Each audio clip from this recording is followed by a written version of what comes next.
Hi, I'm Zafira. I came home from a double shift, bone-tired, only to find my kids' room stripped bare, every blanket, every toy, shoved into the basement like we were stray dogs. My own mother looked me dead in the eye and said, "It's where you belong," or "Get out," just so her golden granddaughter could have the perfect room. I stayed silent that night, but what I did next made them drop to their knees and beg for mercy. Before we dive in, what time is it where you are, and where are you listening from? Drop it in the comments. I promise, you're going to want to hear this. By the time I pulled into the driveway, my hands were stiff from gripping the steering wheel for too many hours. 14 hours in the ER will do that to you. The rain had been steady all afternoon, the kind that clings to the windshield no matter how fast the wipers move. I'd promised Eli and Maren hot cocoa tonight. It was the one thing keeping me going during the last chaotic hours of my shift, imagining them in their pajamas, hands wrapped around warm mugs, marshmallows melting on top. I grabbed my bag, shut the car door with my hip, and noticed the front door wasn't fully closed. That was odd.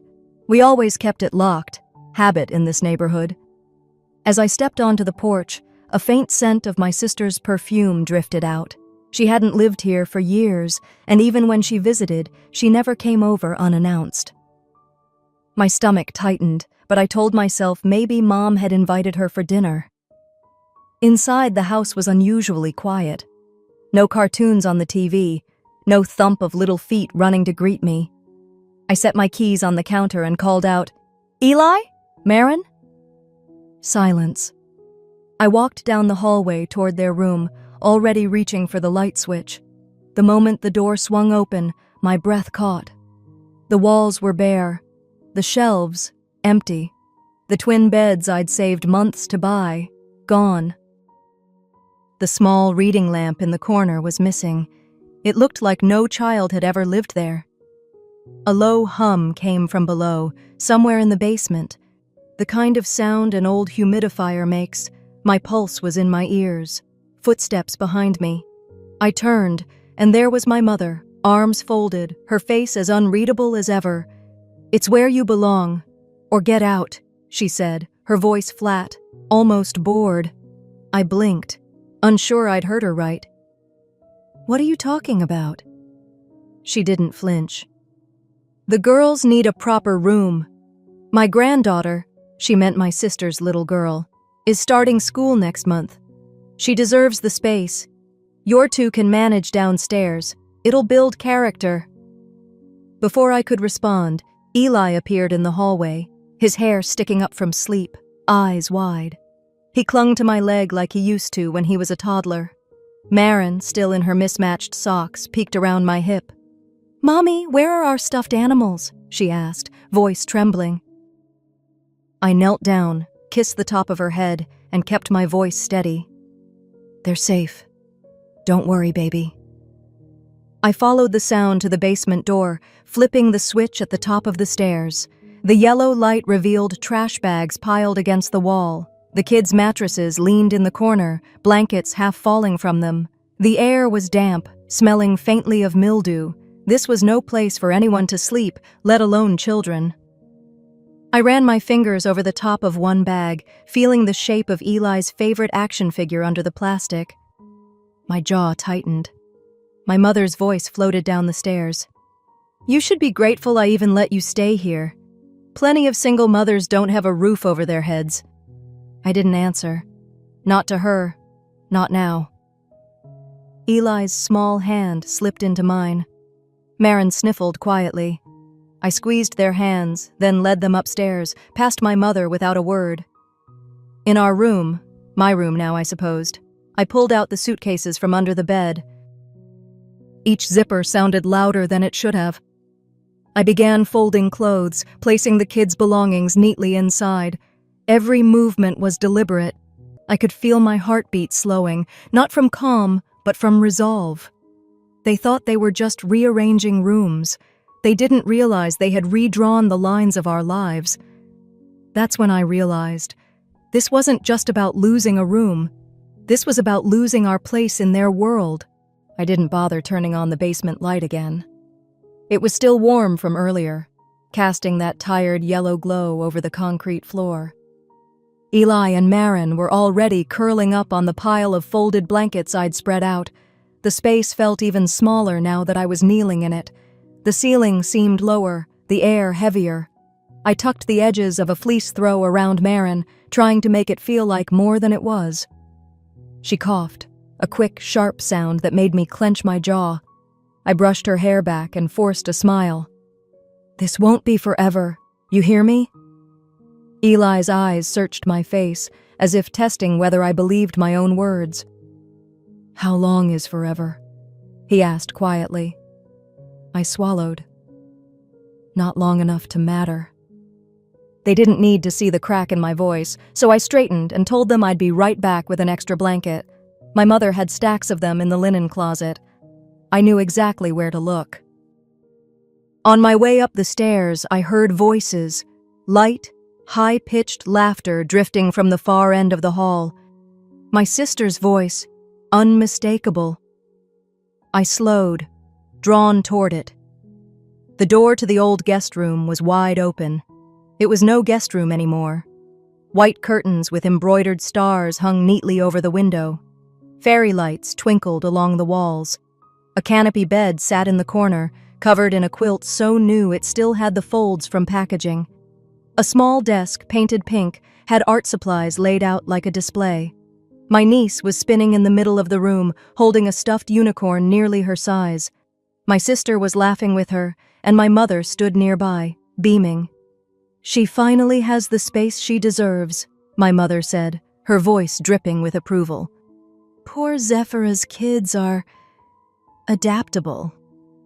All three of them laughed at that. I stayed in the hallway just long enough to memorize the picture, their glowing faces in a room that had once stored my kids' winter clothes. Then I turned away before they noticed me. On the walk back to the basement, my mind pulled me somewhere I didn't want to go. Years ago, when my parents were days away from losing this house, I'd emptied my savings account to cover half the down payment. I was fresh off my divorce, barely scraping by, but I did it because I thought this would be our family's anchor, our forever home. I never imagined that forever would have such selective rules. Back in the basement, Maren had drifted off, her hand resting on Eli's arm. Eli sat up when I came in, holding out his favorite blanket. "So you don't get cold too, Mom," he whispered. I took it, and for a second I couldn't speak. I just ruffled his hair and said, "Thanks, buddy. You're the best." Once they were asleep, I stayed sitting against the wall, listening to the hum of the old pipes. My eyes adjusted to the dimness. The trash bags in the corner looked less like storage and more like a reminder. Nothing here was ours, not really. I pulled the bags toward me, opening one just enough to see what was inside. I began sorting, creating 2 piles, what we would need soon, and what I would take when we left for good. Every small movement felt like I was already taking back control, one item at a time. Around midnight, I slid into the chair at the small desk shoved under the stairs. I reached for my old leather planner, the one I'd kept since my nursing school days. The pages were worn soft, the pen loop stretched out. I didn't write down complaints. I didn't write about what they'd done. I started a list, short, clear, and in order. Step 1 was clear. Get proof. And I knew exactly where to start. I woke before the kids, the air in the basement still heavy with the scent of concrete and the faint detergent smell from the folded blankets. Eli's arm was draped protectively over Maren, both of them breathing slow, the kind of sleep that comes after a day of holding everything in. I eased myself up, careful not to jostle them, and climbed the stairs one step at a time. The house was still. Not even the faint creak of the water heater. I moved through the kitchen in stocking feet, filling the coffee pot, listening for the smallest sound above me. I didn't want to cross paths with my mother just yet, not before I was ready. The plan had started forming the moment I wrote it down last night. Proof. If I could get it in my hands, no one could twist the story to suit themselves, and I knew where the oldest, most forgotten things in this house were kept. Mug in hand, I made my way to the narrow hallway by the linen closet. The attic ladder pulled down with a groan that felt too loud in the quiet. I froze for a second, holding my breath, then climbed up into the dim, warm air above. The smell of cedar from an old hope chest mixed with the dry dust that settled over everything up here. Sunlight filtered through a small, grimy window, casting long lines across the rows of cardboard boxes. They were stacked in neat columns, my mother's idea of order, each labeled with her sharp handwriting: Christmas 2003, linens, photo albums. I worked quickly, shifting boxes, following the vague memory of where I'd last seen the old filing box. It was buried under a stack of folded quilts, the kind she used to keep in the guest room closet. When I pulled it out, the chill of metal bit at my hands. The latch clicked open, and there it was, layer after layer of paper, smelling faintly of old ink and time, receipts, mortgage payment slips. And then, my breath caught, an agreement with my signature in blue ink dated nearly 8 years ago. The amount stared back at me, $42,000, paid in full from my savings account just weeks after my divorce was finalized. I sat back on my heels, the paper trembling slightly in my hands. The memory came back sharp. My mother sitting at the kitchen table, tears streaming down her face, thanking me over and over. "This house will always be your safe place," she'd said. I'd believed her. Tucked in a side pocket of the box was an envelope, the paper yellowed at the edges. My father's handwriting covered the front in looping script. Inside was a short letter, almost casual in tone, but one sentence stopped me cold. "Zephyra is the rightful co-owner of this home, and I trust she will be treated as such." I didn't waste a second. I pulled my phone from my pocket, snapping clear, close-up photos of every page, every signature. I sent them straight to my private cloud, then to Dana, my oldest friend, the one person I trusted without hesitation. If anything happened to these papers, there would be copies somewhere my family couldn't touch. I was just sliding the documents back into the box when the sound of footsteps drifted up from below. My mother's voice followed, soft and lilting in a way she rarely used. "Eli, Marin, come up, sweethearts. I made pancakes." My pulse kicked hard. She never cooked breakfast for my kids. Ever. That meant she wanted something. I closed the box, shoved it back under the quilts, and climbed down the ladder with my coffee mug in hand. She was standing at the base of the stairs, her expression all warmth and smiles. "Oh, good morning," she said. "Been up long?" I forced a light laugh. "Just organizing some old holiday stuff in the attic." "Thought I'd get a head start before the day got busy." Her eyes lingered on me a little too long before she turned toward the kitchen. But if she was sugar-sweet now, it meant she wanted something, and I was about to find out what. And she was already at the stove when I stepped into the kitchen, a thin cloud of steam curling from the griddle. Pancakes, golden, perfectly round, the kind she used to make on birthdays when I was little. "Morning, sweetheart," she said without looking up, flipping one with a practiced wrist. "I thought the kids might like something warm before school." Her voice was honeyed, her smile ready when she finally turned. If I hadn't known her all my life, I might have believed it was real. "Thanks," I said evenly, setting my mug on the counter. Eli shuffled in, rubbing his eyes, and Marin followed, hair wild from sleep. She fussed over them like she'd been doing it every day, pulling out plates, pouring juice, asking about their favorite toppings. I leaned against the counter, watching. This wasn't just breakfast. This was staging. Once the kids had food in front of them, she poured herself coffee and sat across from me, folding her hands on the table like we were about to have a friendly chat. "You know," she began, "I've been thinking, maybe it's time for a fresh start. Keep the family close." There it was, the opening. She smiled at Marin, then back to me. You and the kids could move into that smaller room upstairs.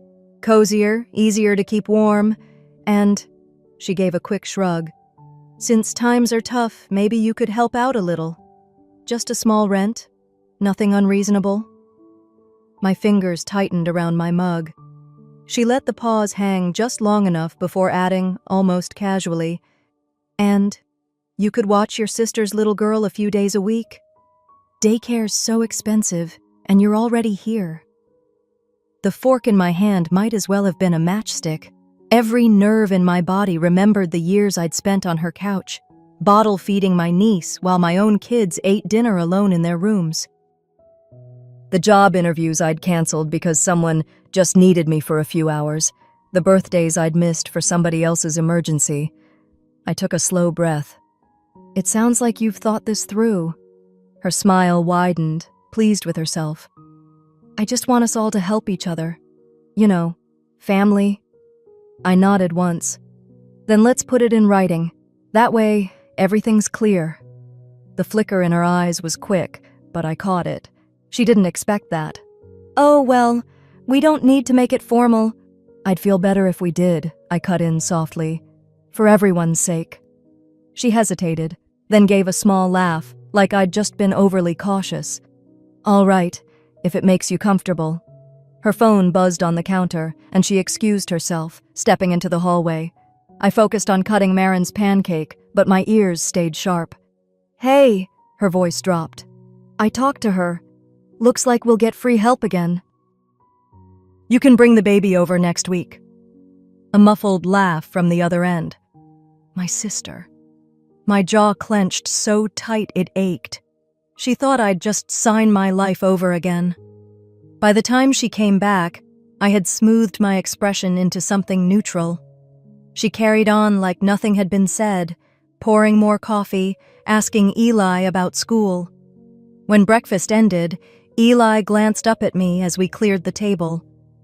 Are we moving upstairs, Mom? I ruffled his hair, my voice steady. We might be moving, buddy, just not the way they think. As step 2 was about to begin, and it meant going into enemy territory. 2 mornings later, I parked my old sedan right across from the Main Street Bank. The air had that crisp, late-morning bite, the kind that made you tuck your chin into your collar. I sat there for a moment, watching people come and go, farmers in ball caps, retirees with their checkbooks, the same small-town faces I'd grown up around. It looked harmless from the outside. Inside was where the real story lived. I pushed open the glass door, greeted by the faint smell of coffee and the squeak of polished floors. Behind the counter, Mr. Halverson looked up from his desk. His hair had gone grayer since the last time I saw him, but his smile was the same, steady, polite. Well, if it isn't Zephira, he said, standing to shake my hand. It's been a long time. I still remember when your father brought you in to open your first account. I managed a polite smile.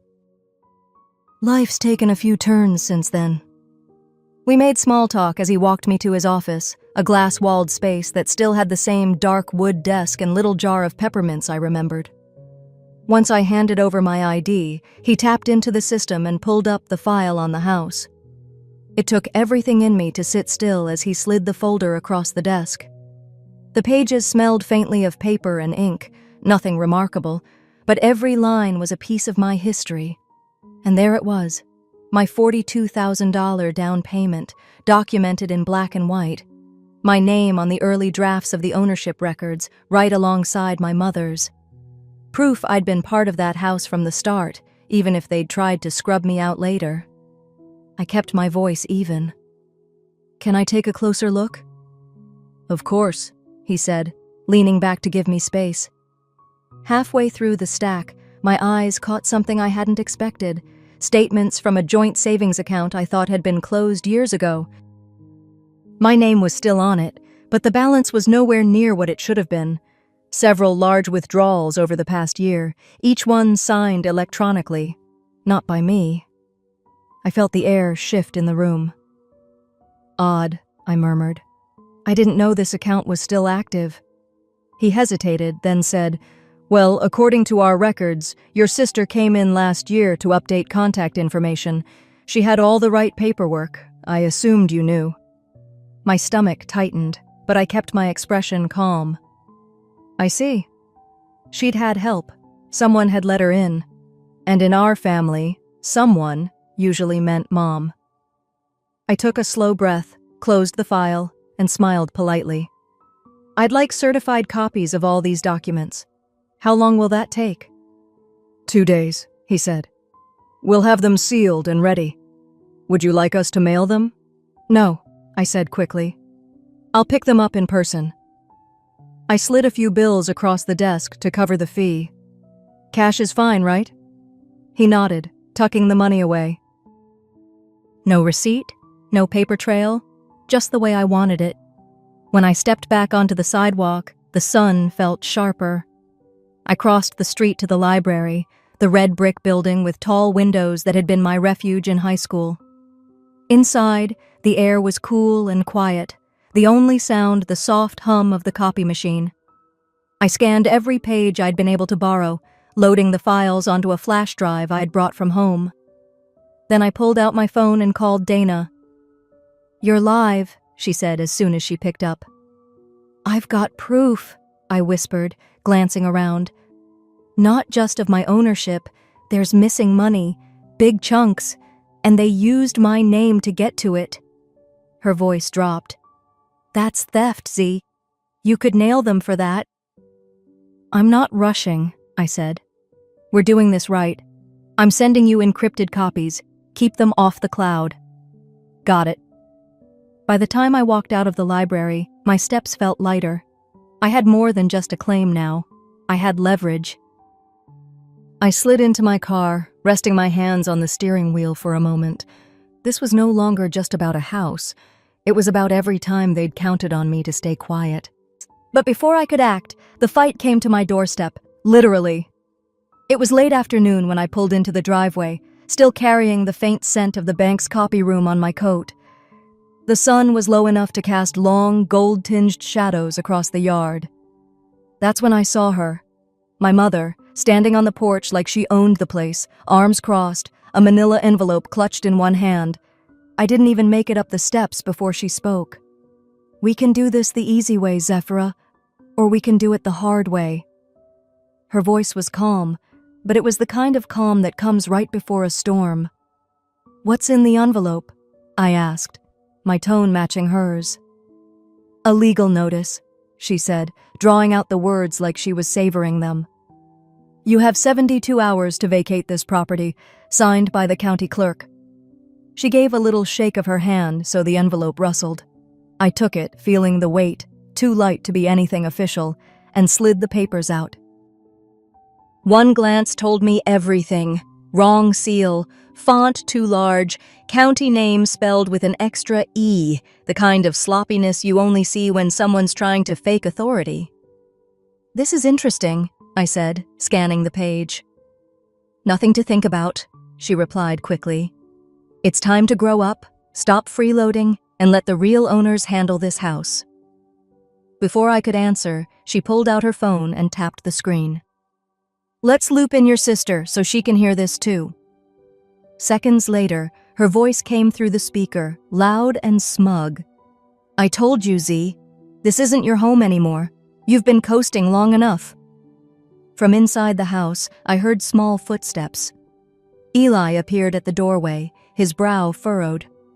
"Mom, are we moving again?" That question went straight through me. I crouched down so I was eye level with him. "No, sweetheart. We're not going anywhere." I kept my voice steady, even though my hands wanted to curl into fists. "Zephira," my sister cut in, "you're dragging this out for no reason. Just leave before it gets ugly." I stood up slowly, looked at both of them, one in person, one glowing on the phone screen, and let a smile creep in. "Thanks for bringing this in person," I said evenly. "I'll have my attorney review it first thing in the morning." That was when my mother's expression faltered, just for a second. She hadn't expected me to have a counter ready. "You don't need an attorney," my sister snapped through the speaker. "I think I do," I replied, tucking the papers neatly back into the envelope. And while we're at it, maybe the county clerk would like to see this interesting document. Neither of them had a response to that. My mother muttered something under her breath, turned, and walked down the steps. The phone call ended without a goodbye. Once the porch was quiet again, I went inside and closed the door.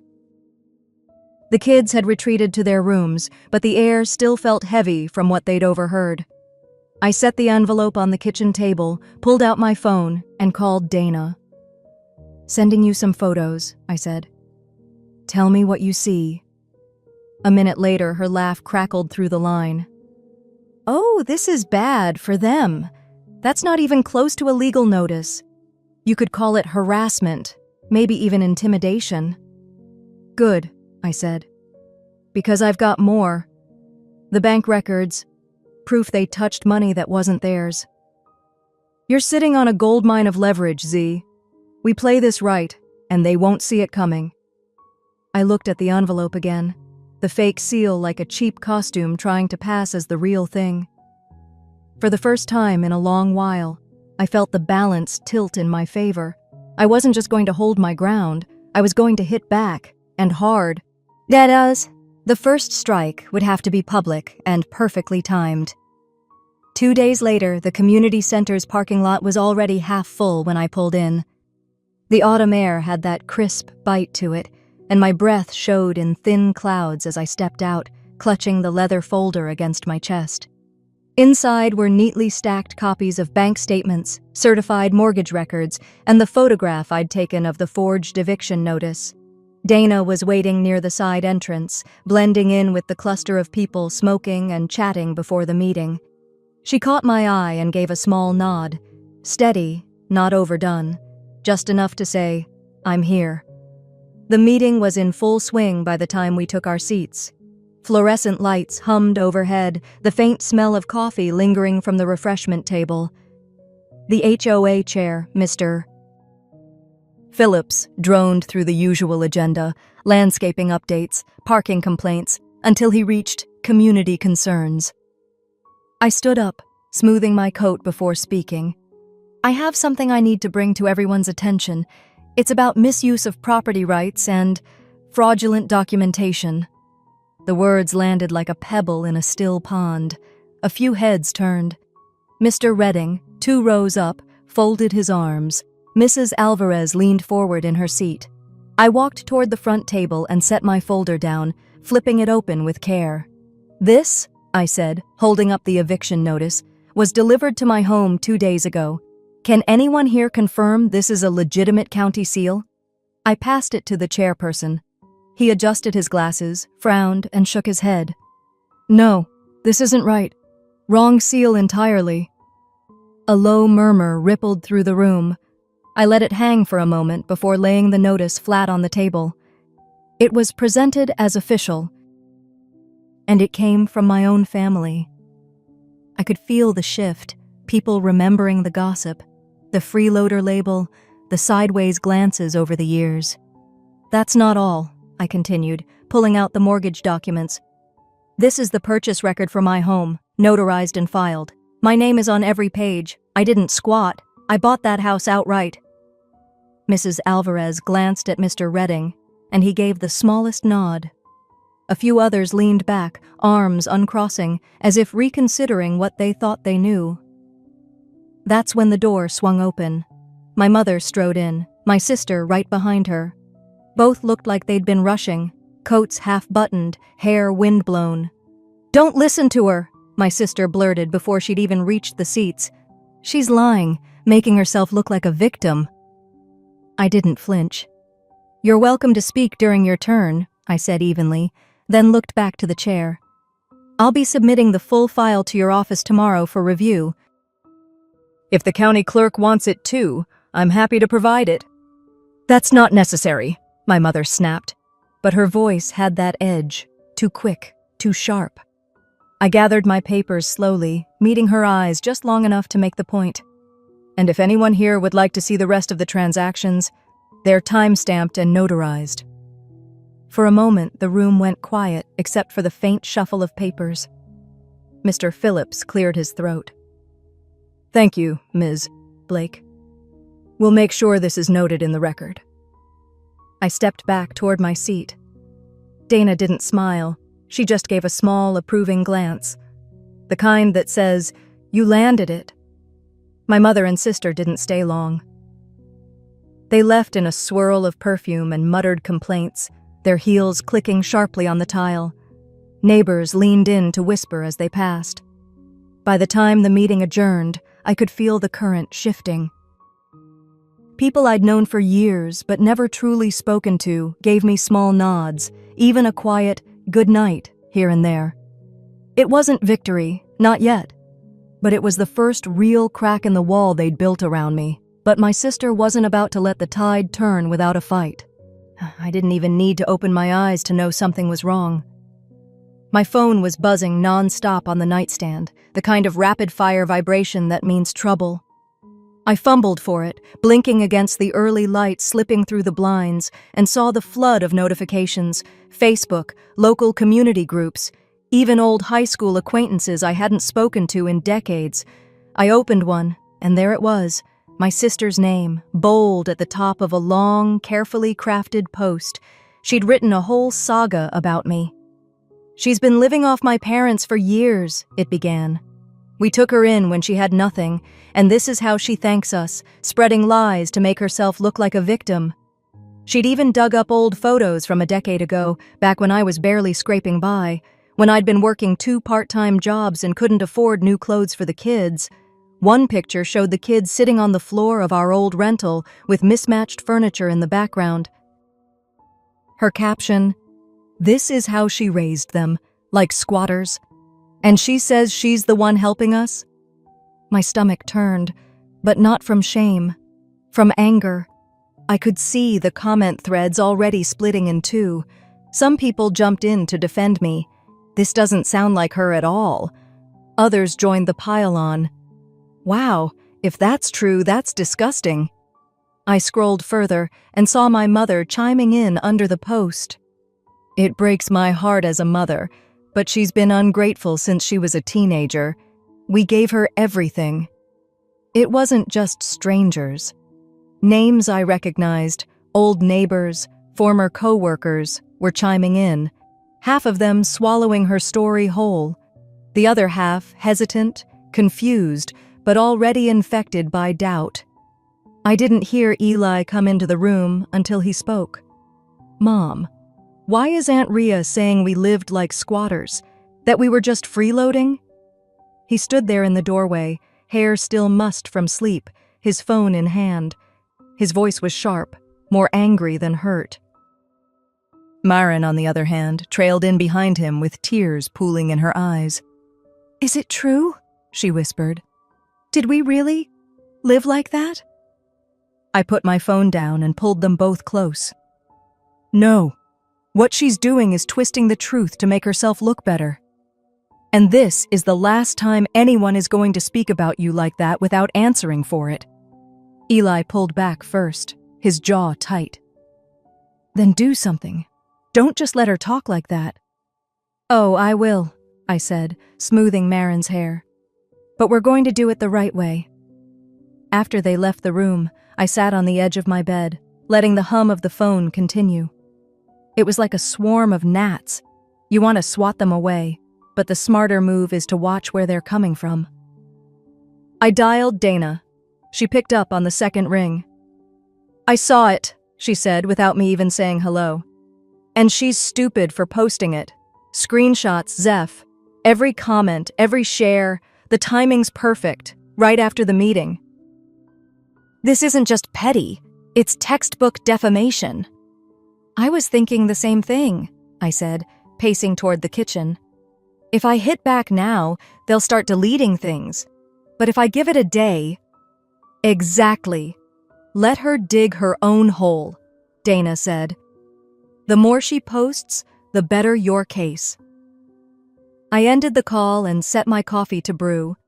The smell of it filled the room, grounding me. Then I opened my laptop, created a new folder, and labeled it in big, clean letters. Evidence. One by one, I pulled each post into that folder. Screenshots of her captions, threads where my mother chimed in, shares from neighbors, even the private messages that had started to trickle in, some supportive, some ugly. By mid-morning, I had over 40 images saved. By late afternoon, the folder had doubled. I wasn't just collecting their words, I was building my own arsenal. And I wasn't going to waste a single piece of it. And by the end of the week, I had a stack of proof that could bury them, or save them, depending on what I chose to do.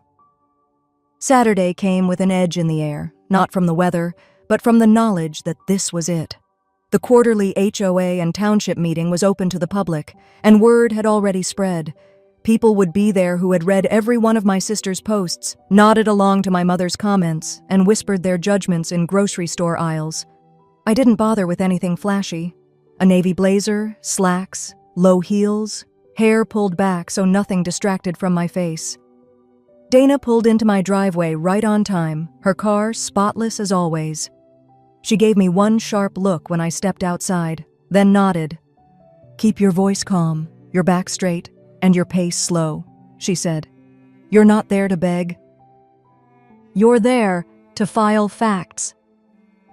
The community hall was buzzing when we arrived, that low, restless hum of people who had already picked sides but wanted to see a fight. Eli and Marin were in the back row, just like we'd planned. I caught Eli's small nod and Marin's half smile before focusing on the front. When the HOA chair called for new business, I stood. "Thank you for your time," I began, my voice steady. "I have supplementary evidence for the record regarding property rights, falsified documents, and harassment." The clerk motioned me forward, and I handed over the first set, certified mortgage statements and payment records. "These show full ownership of my home in my name alone, with every payment made directly from my account," I said, clear enough for the people in the back to hear. A few heads turned. Someone in the second row frowned. Next came the eviction notice. I placed it beside an actual HOA form, sliding them toward the clerk so the seal and signature were visible. "This," I said, tapping the fake, "is what was left taped to my door. And this," I tapped the real one, "is a legitimate HOA notice. Different seal, different signature. This is not an HOA action. This is forgery." That earned a murmur, low, uncomfortable. I let it sit for a breath before producing the flash drive. This contains screenshots of every post made about me by my mother and sister, along with timestamps showing they were posted within hours of my speaking here at the last meeting. The content is defamatory and directly related to my prior statements before this board. The room stilled. Even the shuffle of papers stopped. I could feel my mother's glare boring into the side of my face before she spoke. "This is ridiculous." The HOA chair raised a hand. "Ma'am, you will be silent unless recognized." Rhea wasn't as restrained. "She's lying." Enough," the chair cut in, sharper this time. "These materials will be entered into the record and reviewed by counsel." I turned, not to the board, but to the rows of faces that had watched this unfold. "I'm not here for pity. I'm here for truth. And now you have it." Silence followed me back to my seat. It wasn't the cold, judging kind from weeks ago. This was different. Heavy, weighted, thoughtful. When the meeting adjourned, people approached me. Some apologized outright. Others just looked me in the eye, a quiet acknowledgement that they'd been wrong. I didn't need more than that. Outside, Eli and Marin were waiting. Eli grinned like he'd been holding it in for hours, and Marin hugged me so tightly I had to laugh. We walked toward Dana's car, passing my mother and sister in the parking lot. Neither spoke. Neither did I. I'd spent enough of my life giving them my time, my energy, and my silence. This time, the silence was mine to keep.